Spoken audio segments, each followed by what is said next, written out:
Hello. Listen to this. No? OK, try this. Or this one. That is low-frequency sound, the sort of dull drone or hum that's been driving thousands of people round the world to distraction. If you didn't hear them all, then count yourself lucky. You're just not sensitive enough to tune in to the low frequencies throbbing through everything. The world is full of annoying sound. Coughs, ringtones, people that hum tunelessly in supermarket queues, you know that. Like that drives me mad. But imagine a sound that's there all the time. A sound that won't go away, that keeps you awake at night, throbbing like a diesel engine idling in the distance. A droning sound that cuts through brick walls, through rock and steel, just to get to you.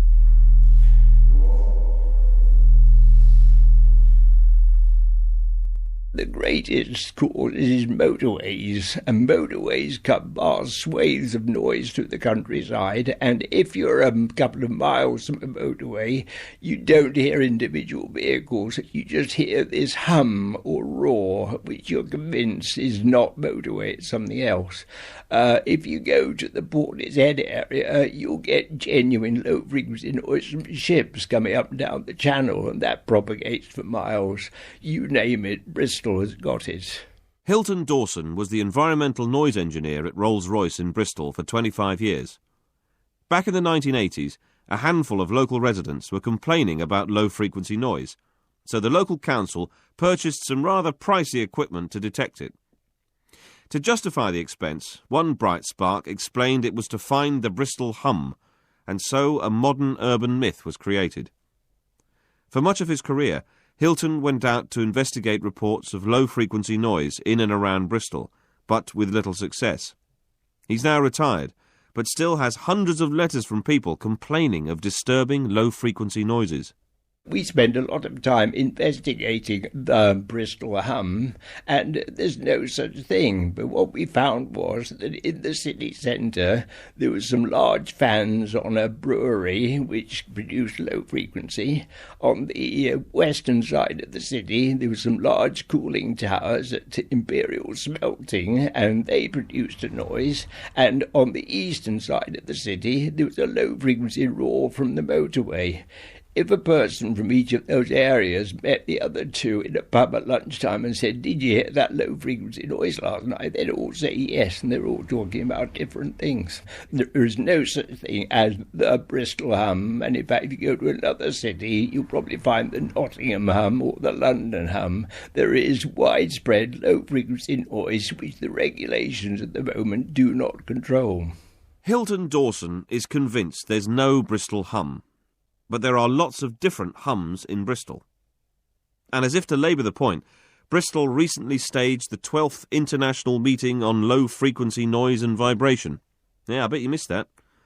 Scientists from around the world discussed hums from power lines in Tehran, hums from underground trains in Warsaw, and hums from oil and gas drilling rigs in the USA. It should become obvious as I walk into the room what it does. You can hear now my voice has become very reverberant, and I'm having to speak more slowly for you to understand. At the conference was a team of scientists from Salford University, including Mags Adams and David Waddington.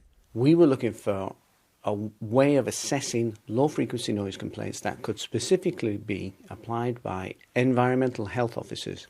Environmental health officers were spending a great deal of time performing measurements, doing analyses, and not getting anywhere. Complainants were not getting any resolution at all. And the reason was the environmental health officers didn't have clear guidance. There are specific phenomena concerned with low-frequency noise that are not normally associated with sound. There is, for example, room modes, where as you progress through the room, the perceived level will change. This occurs at low frequencies, but you're not familiar with this at high frequencies. If the TV is on, you expect to be able to hear it anywhere in the room. You don't expect to be standing in one spot and to be unable to hear it, even though you can see it. This is one phenomenon that not many environmental health officers would be familiar with, and certainly very few complainants would be familiar with. Another phenomenon with low frequency noise is it passes quite easily into a building. This means that when a car goes past, you tend to hear the low frequencies from the vehicle. You don't tend to hear the high frequencies. But this does mean if the source is some distance away and you can't see it, you can still perceive it. But then the problem is, if you can't see it and you perceive it, you don't know what it is. What often happens then is complainants will assign a source. They will blame somebody for this. They may be right. I felt for them. I felt very, very sorry for the people that I spoke to. They were clearly suffering greatly from the problem, and they described some of the extreme measures that they would take to try and remove themselves from the situation. So people described putting things under their bed to isolate their bed or insulate their bed from their floor, thinking about possible vibration through the floor or something. People reorientated their bed so it was facing different directions. Somebody described sleeping in a shed to get away from the sound in their house. Other people described sleeping in a car. Some people described going on holiday and staying away for a couple of weeks longer than their holiday was supposed to be for, because they just couldn't face going back to their own home. And a couple of people talked about wanting to move. They really wanted to sell their house and move somewhere else, but felt that they wouldn't be able to sell their house because potential buyers would know about the low frequency noise issue and wouldn't want to buy a house with a low frequency noise problem. So if low frequency noise or infrasound is really out there, why aren't we all hearing it? According to David Baggerly, head of audiology at Addenbrooke's Hospital in Cambridge, some of us are better at dealing with low frequency noise than others. In the clinic, we see three groups of people who have a complaint of low frequency noise experiences. One is a group of people who appear to have low frequency tinnitus.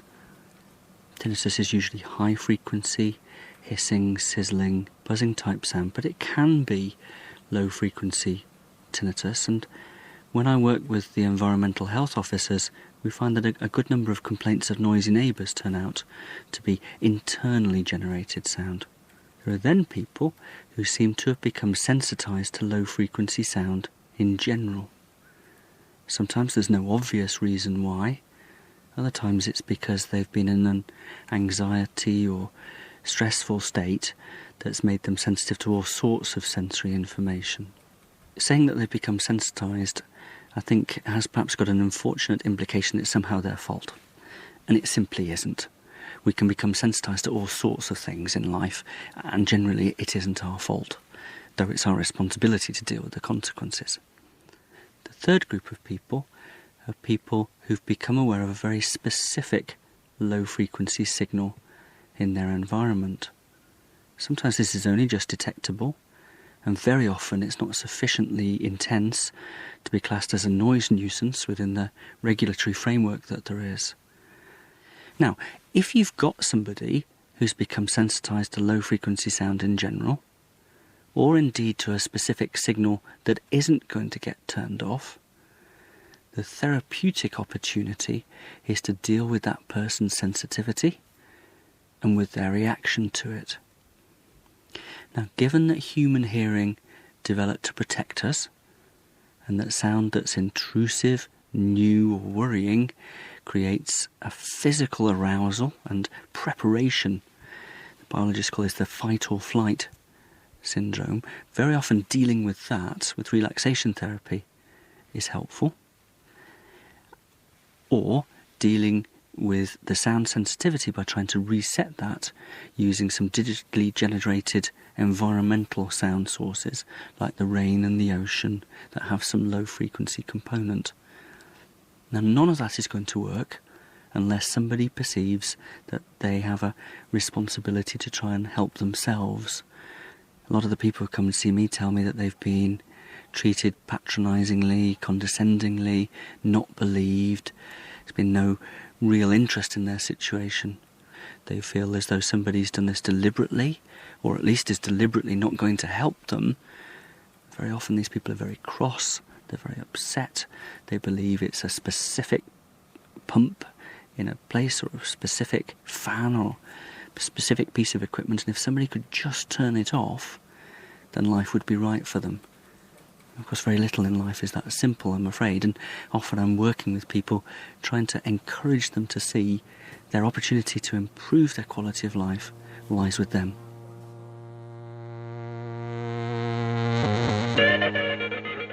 So you hear a noise. It goes on and on. Your partner can't hear it. Your friends can't hear it. Even the bloke from the council's looking at you strangely. I'm begging you.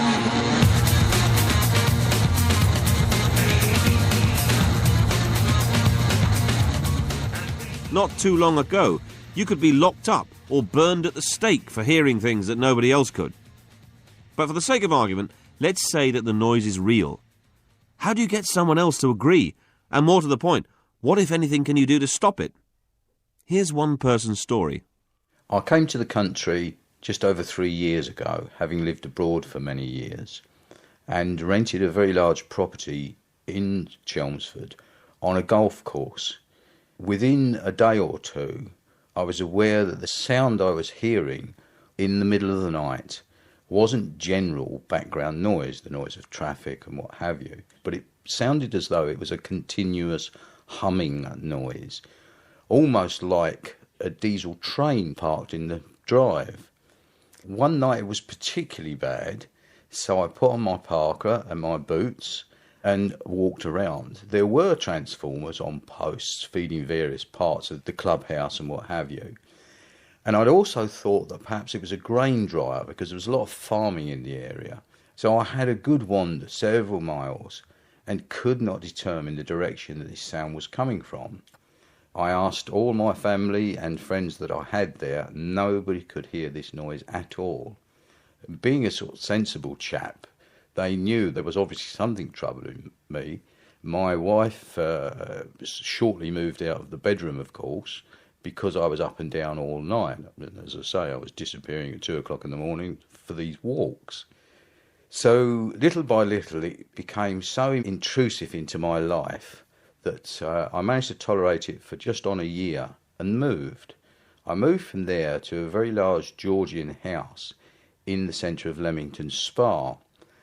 And really that decision was based upon the idea that perhaps I was living in too quiet an environment and I needed some background noise to blank out this humming noise that I had heard. But that didn't work either.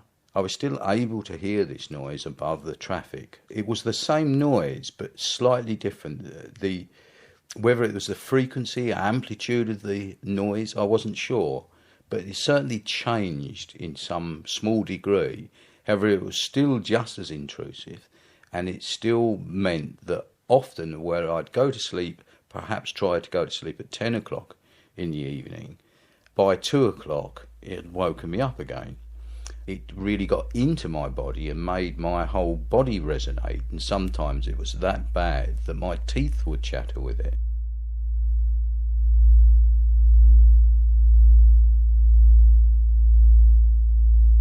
I was always absolutely sure that what I was hearing was an external noise. It wasn't some problem that I had internally, or I was going mad and hearing noises and all of those things. I was always absolutely sure that it was a noise that was being produced externally that I could hear.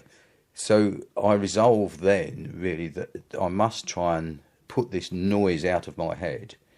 I'd spoken to close family and friends about it, and really determined for myself that if I was hearing it and nobody else was, then I should be able to cope with it and deal with it in some way. I always realised that I was on my own. There was no possibility of speaking to the environmental health people or what have you, because I'd by then lived in 3 different places within 18 months, 2 years almost. But I now live in a modern house, dry-lined, probably built 15, 20 years ago, just a conventional house. And this house is much worse than any other place I've been. This house, I can actually determine that the house is vibrating when I come in the front door. And it's a dreadful place, and I'm actually packing at the moment to move on. My hope is that whilst I've lived in different designed houses, I haven't lived in a stone-built cottage with a thatched roof. Now, I've read that a lot of people believe that it is modern buildings that resonate. Now, I didn't believe that at first because of the different types of structures that I've lived in. But that is my next move, is a thatched cottage and thick stone walls, because if that is true, that buildings resonate in time with this hum, then it seems logical to me that a thatched roof is not going to resonate in anything like the same way as a modern construction. And obviously, if we have stone walls where there is no cavity and no stud-work and no plasterboard, there is nothing there to resonate. I did for a while suspect it might be submarine communications, because they are very low frequency and because they travel thousands and thousands of miles and penetrate underneath the ice shelf, for instance. But it may be general background noise, and what I hope to do very shortly is to travel overseas again to places like the desert and really see if it is general noise, because I don't actually believe it is. That's one of the things about low frequency noise, is it's very difficult to locate. There is a theory that contributes to a kind of fear factor. At Salford University, Dr. Andy Morehouse explains why it's often very difficult to sort out exactly what's going on. When you get down to low frequencies, say about 50 hertz, 50 cycles per second, you start to feel, as well as hearing, you can feel a sort of pressure on the ears that you don't get with, say, listening to your hi-fi. Another characteristic of a low-frequency sound is that it's difficult to locate. So if you hear a rustle of leaves, you can point quite precisely. The hearing system is very clever at working out where that sound has come from. Technically, it's down to the wavelength of the sound. So the wavelength of a leaf rustling would be several centimetres, typically. Now, the wavelength of low-frequency sound can be anywhere between 3 and 20 metres, something like that. This means there's not much difference in what you hear from one ear to the other. It's difficult to tell where it's coming from. So people don't habituate to low-frequency sound quite as much as they do with other sounds. So that means it's more difficult to turn it off. We're all familiar with this situation where you have a steady background noise and you don't notice it until it's turned off. It was there all the time, but the hearing mechanism has decided to ignore it because it's of no particular value to the individual. Now, that seems to occur less with low-frequency sound. One reason put forward, possibly, is that because it's more difficult to locate, it's less easy for the system to identify it as a non-threatening sound. There's been a lot of speculation about whether low-frequency sound has some magical quality to it. I mean, is it associated with haunting? There's some circumstantial evidence that these low-frequency sounds unnerve people. Trevor Cox is a professor of acoustic engineering. As we go down in frequency from the frequencies where we're very sensitive, like speech, we go to places where we're not so good at identifying what the things are. Is it tone? Is it a note? Or is it something else? And so therefore we get a very different characteristic to the sound.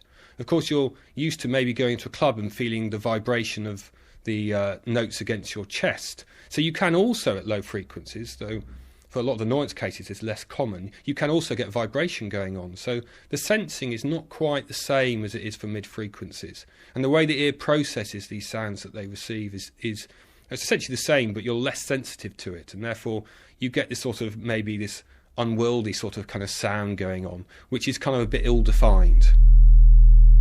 There's a tremendous amount of low-frequency noise in the environment. It's in all of our homes and our work and social environments, and most of us are unaware of it for the vast majority of the time. David Bagley again. When the hearing system is getting something consistently, like background sound, it deals with it much like it deals with the feeling of the shoes on our feet. It filters it away. The other side of it, however, is that the human hearing system evolved to do a very particular job. And that's not listening to music, it's not listening to voices, it's actually to protect us. And the human hearing system, like the hearing system of other mammals, is a vigilant, background monitoring, danger detection system. And when there's a new sound, or a sound that might mean threat, we then react to it in very particular ways. Low-frequency sound, or infrasound, is very powerful stuff.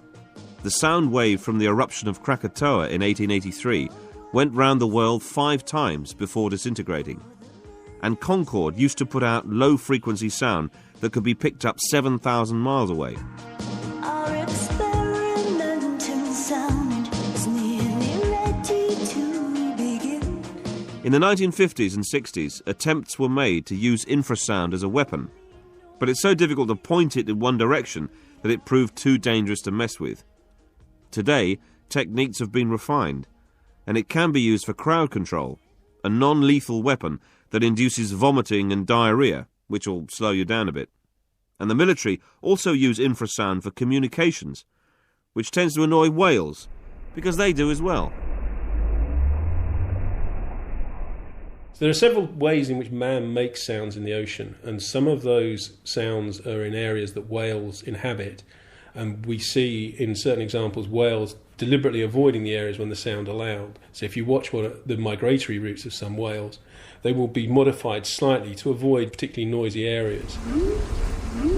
I'm Paul White, Professor of Statistical Signal Processing at the University of Southampton.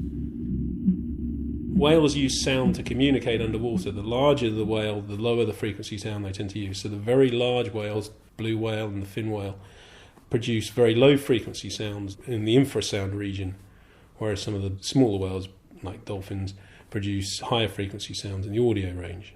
In general, there's an inverse relationship between size and frequency. So small animals, high frequency, big animals, low frequency sounds. Whales probably use the sounds for communicating to each other in some way. They almost certainly are communicating to each other for reproductive purposes, for breeding and during the breeding seasons, and for feeding. Some species of whale feed as packs, like the killer whales, which will hunt together to hunt down small calves of bigger whales, and they do that by, as a pack, hounding the animal over long periods of time. Now, during that process, it's relatively complex behaviour where they have to presumably tell each other what's going on and what they intend to do and how they're going to do this. So presumably there's some quite complex interaction going on there, whereas the large baleen whales are much more like cows in the sense they just munch at food in the ocean. They might tell each other this is a particularly green grassy field or there's lots of krill over here, but they won't be sort of saying let's round up the krill and make them into a ball and catch it in any particular way. The low frequencies in the ocean tend to propagate greater distances than the high frequencies, so that using low frequencies, animals that may be quite a large distance apart from each other can communicate. The low frequency sounds typically propagate maybe tens, hundreds of kilometres, so that animals that live a long way apart may then be able to communicate to each other in some way using these sounds. The latest hum hotspot is Auckland, New Zealand. But rather than manifest itself as a spate of elusive hearings, this time we have a hum-hunting scientist who's caught one on tape. There appears to be an outbreak of this noise. The First Lady rang up and she was in quite a bit of a problem, really, because she couldn't get to sleep. She was getting headaches and nausea and all sorts of problems. And once we put a thing in the local paper asking for other people to contact us, I was really inundated with people from the North Shore telling me the same thing, that there's this mysterious humming noise that they hear at night. Dr. Tom Muir is from the Massey University Institute of Information and Mathematical Sciences. There seems to be about at least 3 main frequencies. It's not like a pure tone that you're hearing. It's what's called narrowband signals. There's energy concentrated around 56 hertz.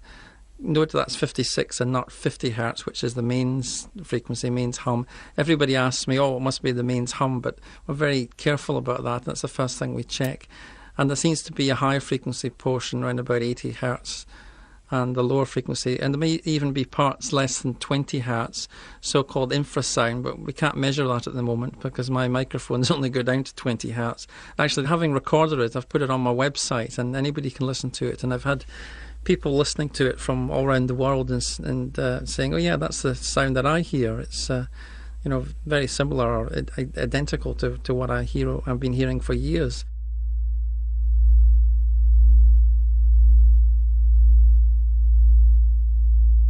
There are many natural noise sources around. You can pick up sounds which are quite distant, so you can pick up road noise in the distance. So you think you're picking up the hum, and you're actually picking up some other source of noise, which is maybe just a truck in the distance or some aircraft or something flying overhead that you didn't know about. So you have to be very careful where you go and how you take your measurements. And but once you've taken a few of them and you see some correlation between the two, then that's when it gets a bit interesting. And when you play the recordings to people and they say, well, that's exactly what I hear, it's not just a straight sort of humming noise, it's got a beat to it, what's called a beat, so it sort of goes on and off. But this is a particularly puzzling nature. This isn't a sort of normal sound from industry or air conditioning system or something. This is something a little bit different, I think.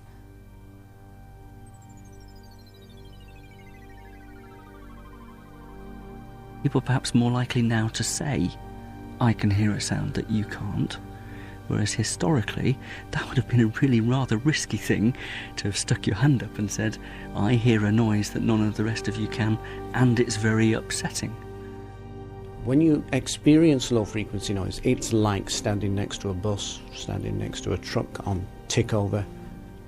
And that's okay if you can walk away, but if you can't walk away and if that noise comes with you, that is more difficult.